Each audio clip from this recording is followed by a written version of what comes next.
Hi friends, എല്ലാവർക്കും നമസ്കാരം. എല്ലാവർക്കും നമ്മുടെ വീട്ടുവിശേഷത്തിലേക്ക് സ്വാഗതം. അപ്പോൾ ഇന്നത്തെ വിശേഷങ്ങൾ എന്തൊക്കെയാണെന്ന് നോക്കിയാലോ. അപ്പോൾ രാവിലെ തന്നെ ഞാനിതാ ചോറിന് ഉള്ള വെള്ളമൊക്കെ അടുപ്പത്ത് വെച്ചിട്ടുണ്ട്. അപ്പോൾ ഇന്ന് നമ്മൾ ബ്രേക്ക്ഫാസ്റ്റിന് നൂലപ്പാണ് ഉണ്ടാക്കണത്. അതിന് കറിയൊക്കെ ആദ്യം തന്നെ ഉണ്ടാക്കി വെച്ചിട്ടുണ്ട് കേട്ടോ. നമ്മുടെ സവോളയും തക്കാളിയൊക്കെ വാട്ടിയിട്ട് തേങ്ങാപ്പാലൊക്കെ ഒഴിച്ചിട്ടുള്ളൊരു കറിയാണ് കേട്ടോ.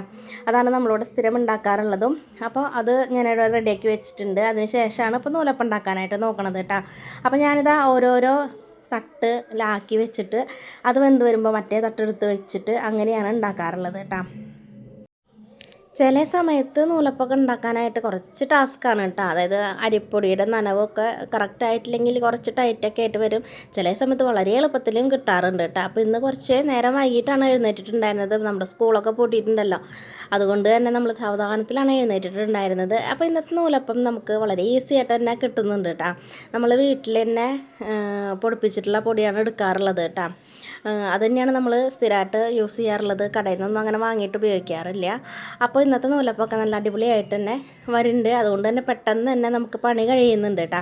പിന്നെ അവസാനം കുറച്ച് ഒരു അച്ചിലേക്കുള്ള മാവ് ബാക്കി വന്നിട്ടുണ്ട്. ബാക്കിയല്ല, ഞാൻ മാറ്റി വെച്ചിട്ടുണ്ടായിരുന്നു. അത് നമുക്ക് ഇങ്ങനെ ഉരുട്ടിയിട്ട് നമ്മൾ ഒന്ന് ആവി കയറ്റിയിട്ട് തേങ്ങാപ്പാലൊക്കെ ഒഴിച്ച് കഴിക്കില്ലേ. അപ്പോൾ അങ്ങനെ അത് ഉണ്ടാക്കി നോക്കാമെന്ന് വിചാരിച്ചിട്ടായിരുന്നു കേട്ടോ. അപ്പോൾ അതാണ് ഞാനിങ്ങനെ ഉരുള കൂട്ടിയിട്ട് അവസാനത്തെ ഒരു തട്ടിൽ ഞാൻ എല്ലാതും കൂടിയിട്ട് ഒന്ന് ആവി കയറ്റി എടുക്കുകയാണ് കേട്ടോ. നമ്മളിത് ആദ്യമായിട്ടാണ് ഇവിടെ ഉണ്ടാക്കുന്നത്. അപ്പോൾ അതെങ്ങനെ ഉണ്ടാവുമെന്ന് അറിയില്ല. അതുകൊണ്ടാണ് അവസാനത്തെ ഒന്ന് നമ്മൾ ഉണ്ടാക്കി നോക്കാമെന്ന് വിചാരിച്ചത് കേട്ടോ. പിന്നെ കുറച്ച് പാത്രം കഴുകാനുണ്ടായിരുന്നു. പിന്നെ എണീറ്റ് വശം തന്നെ ഞാൻ കുറച്ച് തുണികളൊക്കെ അലക്കാനുണ്ടായിരുന്നു കേട്ടോ. അപ്പോൾ അതൊക്കെ ഞാൻ വാഷിംഗ് മെഷീനിൽ ഇട്ടിട്ടാണ് ബാക്കിയുള്ള പരിപാടികൾക്കൊക്കെ നിന്നത്. കാരണം ഇന്ന് അലക്കാൻ ഇത്തിരി മൂടുണ്ടായിരുന്നില്ല. അതുകൊണ്ട് തന്നെ വാഷിംഗ് മെഷീനിൽ ഇടാമെന്ന് വിചാരിച്ചു. അപ്പോൾ അങ്ങനെ എല്ലാ പണികളും കഴിഞ്ഞ് ബ്രേക്ക്ഫാസ്റ്റൊക്കെ കഴിച്ച് കഴിഞ്ഞപ്പോഴാണ് കേട്ടോ ഞാൻ ഈ ഒരു പണിക്ക് നിന്നത്. പിന്നെ തേങ്ങയൊന്നും ഉണ്ടായിരുന്നില്ല. തേങ്ങയൊക്കെ പൊളിച്ച് വന്ന് തേങ്ങാപ്പാലും പഞ്ചസാരയൊക്കെ ഇട്ടിട്ട് അതിൽ നമ്മൾ ആവി വെച്ചിട്ടുള്ള ആ ഒരു സംഭവം ഉണ്ടല്ലോ, അരിപ്പൊടിയുടെ ഉണ്ടകൾ, അതിട്ട് കൊടുത്തിട്ടുണ്ട് കേട്ടോ. പിന്നെ ഞാനൊന്ന് ടേസ്റ്റ് നോക്കി. അപ്പോൾ ആ തേങ്ങാപ്പാലൊക്കെ നല്ല കട്ടിക്ക് എടുത്തിട്ടുണ്ടായിരുന്നു. അതിൻ്റെ ടേസ്റ്റും ഒക്കെ അപ്പം വലിയ കുഴപ്പമില്ല. പക്ഷേ ഞാൻ ഉദ്ദേശിച്ച സംഭവം ഇങ്ങനെയല്ല കേട്ടോ. ഒരു അരിപ്പൊടിയൊക്കെ കുറുക്കി എടുത്തിട്ട് അങ്ങനെയൊക്കെ ഉണ്ടാക്കണം ഇനി അടുത്ത പ്രാവശ്യം ഉണ്ടാക്കുമ്പോൾ. ഇത് പിന്നെ നമ്മളൊന്ന് ട്രയൽ നോക്കിയതാണല്ലോ. പിന്നെ അതാ ലച്ചുവിനും ശ്രീകുട്ടനൊക്കെ ടേസ്റ്റ് നോക്കാനായിട്ട് കൊടുക്കുകയാണ് കേട്ടോ. അപ്പോൾ ലച്ചുവിനൊക്കെ നല്ല ഇഷ്ടപ്പെട്ടു കേട്ടോ. ശ്രീകുട്ടൻ ആദ്യം കഴിച്ചപ്പോൾ വലിയ ഇഷ്ടമൊന്നായില്ലെങ്കിലും പിന്നെ ആളും കൂടിയിട്ട് അടിയായിരുന്നു കേട്ടോ ഇത് കഴിക്കാനായിട്ട്. അപ്പോൾ പിന്നെ ഞാനിത് ടേസ്റ്റ് നോക്കാൻ വേണ്ടിയിട്ട് ഞാനിത് എല്ലാവർക്കും കൊണ്ട് കൊടുക്കുകയാണ്. അപ്പോൾ ചേട്ടൻ എന്താ മുറ്റത്ത് കാറൊക്കെ കഴുകിക്കൊണ്ടിരിക്കുകയായിരുന്നു കേട്ടോ. അപ്പോൾ അങ്ങോട്ട് കൊടുത്തു. അപ്പോൾ ആദ്യം ഒരെണ്ണം ഞാൻ വായിലൊഴിച്ച് കൊടുത്തപ്പോൾ മൂപ്പൃകിഞ്ഞും വേണമെന്ന് പറഞ്ഞിട്ടാണ് നിൽക്കണത്. അപ്പോൾ ഞാനിത് ഇഷ്ടപ്പെടില്ല എന്നൊക്കെ വിചാരിച്ചിട്ടാണ് ആദ്യം ഒരെണ്ണം മാത്രം കൊടുത്തത്. പിന്നെ ആൾക്ക് ഇഷ്ടമായെന്ന് തോന്നുന്നു. തേങ്ങാപ്പാലൊക്കെ വെച്ചിട്ടുള്ള സംഭവമല്ല. അപ്പോൾ 2-3 പ്രാവശ്യം വായിലൊക്കെ ഇട്ട് കൊടുത്തു. പിന്നെ പിള്ളേരിതാ പിന്നേലെ നടക്കുകയാണ് കേട്ടോ അത് കഴിക്കാൻ വേണ്ടിയിട്ട്. അപ്പോൾ ഞാനിതാ കൊടുത്തുകൊണ്ടിരിക്കുകയാണ്. പിന്നെ രണ്ടാളും തല്ലൂട്ടാണ് വേണം എന്ന് പറഞ്ഞിട്ട്.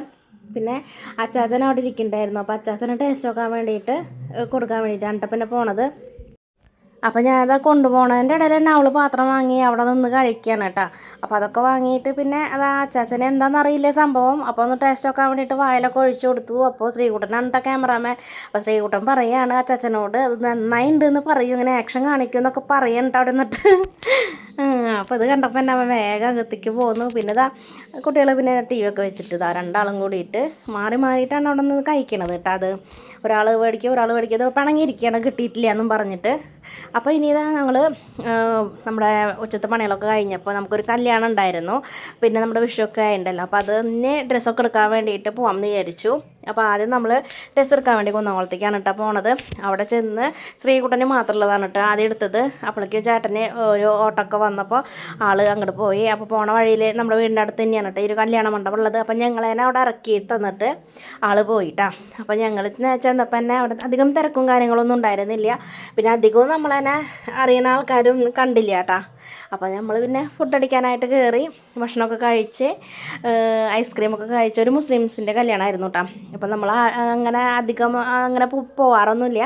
അപ്പോൾ അങ്ങനെ അത് ഭക്ഷണമൊക്കെ കഴിച്ച് പുറത്തേക്ക് ഇറങ്ങിയപ്പോൾ നല്ല അടിപൊളി വ്യൂ ആയിരുന്നു കേട്ടോ. അവിടെ ഫോട്ടോ ഒക്കെ എടുക്കാനൊക്കെ പറ്റിയ സ്ഥലമാണ്. അപ്പോൾ ഞങ്ങൾ പോയപ്പോൾ നല്ലൊരു ചെടി കണ്ടില്ലേ, ആ ഒരു ചെടി ഉണ്ടല്ലോ അതിൻ്റെ വിത്തൊക്കെ വീണിട്ട് നിലത്ത് കണ്ടമാനം തൈകൾ ഉണ്ടായിട്ടുണ്ട് കേട്ടോ.